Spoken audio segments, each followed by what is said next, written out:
All right, guys, welcome back. It's me, Daniel, with VintageMagic.com. I'm back with this Alpha collection. This collection, I actually had another video, I'll put in the link below, where I basically unboxed it all. It was packaged very well, done by the UPS store. I got to give them props. And now we're at the point where, hey, look, I want to figure out if there's any cards here that are gradable. What do I think?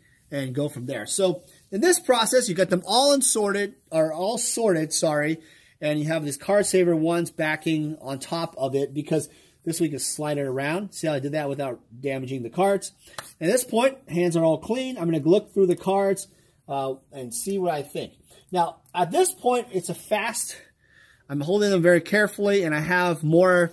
I'm looking for primarily 9s and 9.5s for Beckett, or 9s or PSA 10s, PSA 9s or PSA 10s for PSA. Now, one glaring thing with these cards, so what's going to happen is there's going to be two piles. And I basically, now at this point, I don't really care about the color coordination. I'm just going to go through the cards. This is pretty much no. This is yes. So the problem is, these cards is there's a lot of nice cards, but they're just kind of, I don't know. They're just kind of, there's a little bit of play, or there's like the copy artifact, for example, has a ton of print dots. It's completely off-centered. So the problem is there's a lot of cards here that are really nice for gameplay, but I just personally am being extremely critical about the cards because I don't want the client to just submit the cards and then basically they're kind of like, and then I'm probably going to make a pile that's borderline. That's what I'm going to do. So this is no. Okay, so no, borderline, and yes is 9 or 10, 9.5, 9 or 9.5 for Beckett, or 9 or 10 for PSA.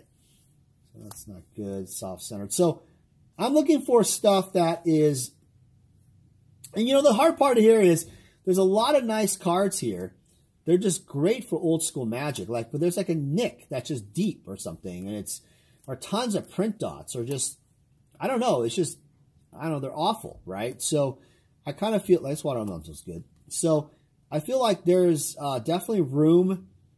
I don't know. Like, I guess just feel like these are great cards for old school Magic players, but they're not like collector quality, like, I don't know, like overall. I've seen better, I've seen obviously way better collections where they're just exceptional, and I just immediately just grade everything because I just know that, hey, look, it's going to be spectacular.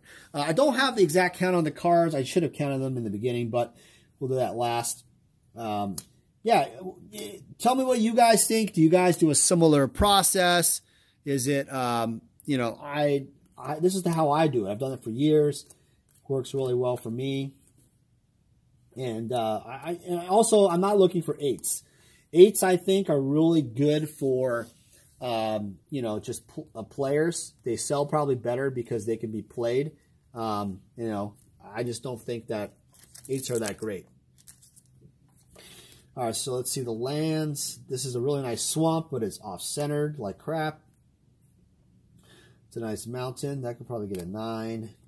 And again, I'm not going to grade these on camera to tell each one I think, but I'm just doing a quick overview, high level. Again, you're probably asking, how the hell do you know this? I've just been doing this for, you know, I could probably do this in my sleep. So that's the answer to that one. All right, so what do we got here? Okay, got Cursed Land. And it's really one of those things. I feel like, sometimes you want to grade every single card, but it's the grading fees now, by the way, are really actually more pricey. They've turned much more expensive. So there's this, like, I think there's like, Beckett's trying to change it so you have to pay more for subgrades, and they're ditching their subgrades grading. And I feel like, well, it's not, they're not ditching it. It's like $5 more, but I feel like it kind of, I don't know, like that's the reason why people like Beckett is because of the subgrades. So I'm not sure how in the world that even is the case. Like, why would anybody ever grade a card for, you know, Beckett and not have the subgrades? I don't understand why you want to save $5. But with the price increase, which is absolutely pretty substantial, I feel like that is a main reason why people are really like, they're already paying too much. This is signed, actually, a signed Sirlacum. Sirlacum, cool card by Mark Poole. It's actually an older card. And by the way, when you grade, this is a beta card. This is a beta Unholy Strength. It's not even alpha. Keep that in mind. I don't know if the client's watching the video or not, probably. So this is what I'm in. And also, I'll probably, well, the client also didn't include a list, which is not good. So I'm going to have to like go through the cards and, you know, like a card list or whatever, separately via email, because usually you're supposed to like include like a packing list, right? Or something like that. It's just a lot easier. But this client did not do that, which actually is another step. So another thing is people ask me, well, Dan, should I be grading 8.5s? Should I be doing that and maybe hoping the best for 9s? Sure. I think that's fine if that's the game you want to play. Like I just said, that the grading fees are higher, and because the grading fees are, oh, that's it. Yeah, that's gone. There's like a little thing on, there's like a little speck on the card. It's weird. Since the grading fees are higher, you want to be very careful because you can be paying an arm and a leg for the cards. And, I mean, it could be a very, very expensive grading bill. And you don't want to just send stuff in and then be like, oh, then, oh, the other thing is also turnaround times. That's actually one of the craziest things I'll mention is turnaround times right now for Beckett is absolutely nuts. And I was, also PSA is absolutely nuts too. So both, Beckett's actually worse. Beckett is more nuts in terms of more nuts. And in fact, I have an order that's close to almost a year that has yet to come. 1 year. So imagine that. I mean, 1 year. I don't know if I want to sit around and wait longer, but 1 year is a long, long time. Yeah, sorry about that. I mean, forget that. I'm not waiting 1 year. So 1 year is ridiculous. I mean, I kind of feel like that's just absurd. Like, there's a little bit of a stain there. And the problem with 1 year is that it actually becomes like a lot of people are just stuck. Think about this. Like, it used to be back in the day where you can actually submit some cards, and if it was a $10 10 day, it was that for back in the day. $10 10 business day. And it was that way for a very long time. I've had many submissions of that. And I was very happy with the service back in the day. And now there's like it's really bad. I mean, it's so slow. Like a 1 year, I don't even know how that even happens. I don't even know how. I mean, and I figured out, actually, I did figure out why it happens. It is the backlog that they're having. They have so many guaranteed. So now they've gone with guaranteed shipments, and guaranteed shipments have the priority. But think about it this way. If you have a guaranteed shipment that basically you have so many of those, your non-guaranteed shipments just basically go on the back burner and you basically get hosed. I mean, it's absolutely like the worst thing that could happen. Think about that. I mean, it's, so all these non-guaranteed shipments literally are just sitting there. And I mean, they must have the most massive vaults or whatever in the world, because they're literally, they're literally like backed up.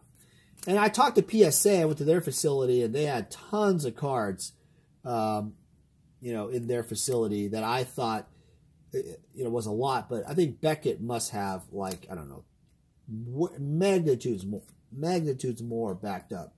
So I don't know. What do you guys think? Are you guys, tell me in the comments below, have you submitted cards? How do you guys think about that? Do you think that's crazy? Are you pissed? You know, that type of thing. You know, let me know what you guys think. Yeah, so another thing I would say is that, you know, one of the things that when I was talking like PSA, which, by the way, I need to post the videos of the president, me talking, stuff like that. I need to kind of get there, and, you know, the reason why is that hasn't happened is they have to have approval. They have to make sure that everything said was, you know, because they're a publicly traded company. They have, you know, they just want that courtesy, which is very fair. But the president, you know, was very honest and said, hey, it's really hard to find graders that will actually, you know, like, let's be honest, if you could grade these cards yourself and buy these collections and blah, blah, blah, you would just start your own vintagemagic.com, right? You would start your own, you know, Timmy's Emporium. So, or you start your own Alpha Investments, you know, whatever the heck it is, right? So the reality is these type of, hey, hold on a sec, guys. Nick's right here. Nick, go away. Nick was just there. I thought he was going to run into the cars. Okay, but why would someone with capital want to basically, you know, start like not do their own business? Why would they want to work as a grader? And knowing that graders probably make, you know, probably $20 an hour is, I think, a little high. They probably make about $15, $12.50 even in Dallas. I mean, because Dallas is a lower cost of living. I don't think they make I don't think they start at $20 an hour in Dallas. I would doubt that. Let's say California, like PSA, they start at $25 an hour. That's like $50K a year based on your hours. So I think that's more possible because it's California and that's a higher cost of living. But there's no way the Dallas people are making $20 an hour. I don't, starting out, that is. Senior graders, sure. But if you guys double the salary, you guys can kind of figure out, you know, that is the, that is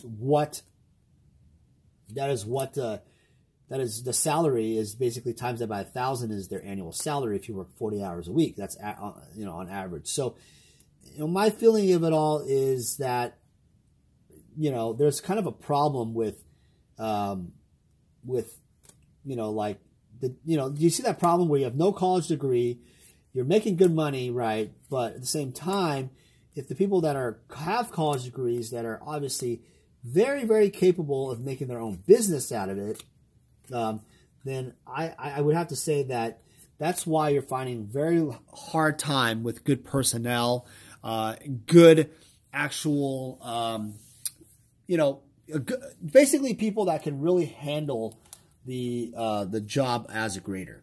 So, all right, so this is what I'm going to do here. What I have here is I'm going to figure out how many cards there are. Let's do this. All right, so I have 1, 2, 3, 4, 5, 6, 7, 8, 9, 10. 1, 2, 3, 4, 5, 6, 7, 8, 9, 10, 11, 12. So I have 22 that are in the guaranteed 9 or 9.5 or PS, that's Beckett, or PSA 9 or PSA 10. This is the so-so pile. 1, 2, 3, 4, 5, 6, 7, 8, 9, 10, 11, 12. So that is 22 plus 12 is 34. Okay? Then the other cards are, that's 34. So 1, 2, 3, 4, 5, 6, 7, 8, 9, 10. 1, 2, 3, 4, 5, 6, 7, 8, 9, 10. 1, 2, 3, 4, 5, 6, 7, 8, 9, 10. 30. 1, 2, 3, 4, 6, 7, 8, 9, 10. 40. 1, 2, 3, 4, 5, 6, 7, 8, 9, 10. 50. So that's 50 cards right there. I'm going to put that away right here so I don't make a mistake. Okay. 1, 2, 3, 4, 5, 6, 7, 8, 9, 10. 2, 3, 4, 5, 6, 7, 8, 9, 10, 20. 1, 2, 4, 5, 6, 7, 8, 9, 10, 30. 1, 2, 3, 4, 5, 6, 7, 8, 9, 10, 40. 1, 2, 3, 4, 5, 6, 7, 8, 9, 10, 50. Okay, let's just make sure. I think I did this right. Yep, 50. That's 50. Yeah, and I want you guys to keep in mind, I'm being obviously extremely critical on the quality of the cards because I don't want the consignor, the client, to basically pay more for grading fees. I could talk to them about it like, hey, you know, there might be some that are questionable, but honestly, I feel like getting a bunch of 8.5s when you're paying, like, let's say the slow boat service and waiting a year. And that's the biggest problem is, does the client want to pay? Like, I mean, dude, the 5-day, 2-day, I mean, 2-day service is ridiculous. But if there's a 20-day service, there's a $20 60-day service, $20 for 60 days. I mean, that's pretty insane for depending on the limits. So anyway, 1, 2, 3, 4, 5, 6, 7, 8, 9, 10. 1, 2, 3, 4, 5, 6, 7, 8, 9, 10, 20. 1, 2, 3, 4, 5, 6, 7, 8, 9, 10, 30. 1, 2, 3, 4, 6, 7, 8, 9, 10, 40. 1, 2, 3, 4, 5, 6, 7, 8, 9, 10, 50. 50. Yep, that looks good. And then basically we have 1, 2, 3, 4, 5, 6, 7, 8, 9, 10. 1, 2, 3, 4. All right, so I have 14 there. So I have 150, 164, 165, 166, 167, 168, 169, 170. 1, 2. 64. 1, 2, 3, 4, 5, 6, 7, 8. Yep. So it's 172 here, plus the gradable ones, well, 22 and 12. So it's basically 34. 34 plus 172 is 206. Is that right, guys? All right. Anyway, I'm going to talk to the client, just reconcile all the cards. I will reconcile the cards through the list in terms of the big value ones. I'm not going to sit there and look at COP blues all day. As long as the rares are there and the bigger, like lightning bolt and stuff like that is there, that's all I really care about. You know, I could spend all day and reconcile every single card, but I just don't have time for that. So anyway, that's all we got. Thanks again for watching. That's kind of how I do it. I'm going to then call the client, see what they think about the grading and all of that stuff, what they want to do. It's going to take a little bit more time, obviously, for the grading, and we'll have to see how time value money. I might have to go through them again if the client wants more, like, you know, stuff that are like 8s and 8.5s. But to be perfectly honest with you, I don't want to play the game of selling 8s and 8.5s. They're just going to take a long time for a little bit of ROI. All right, guys, thanks for watching.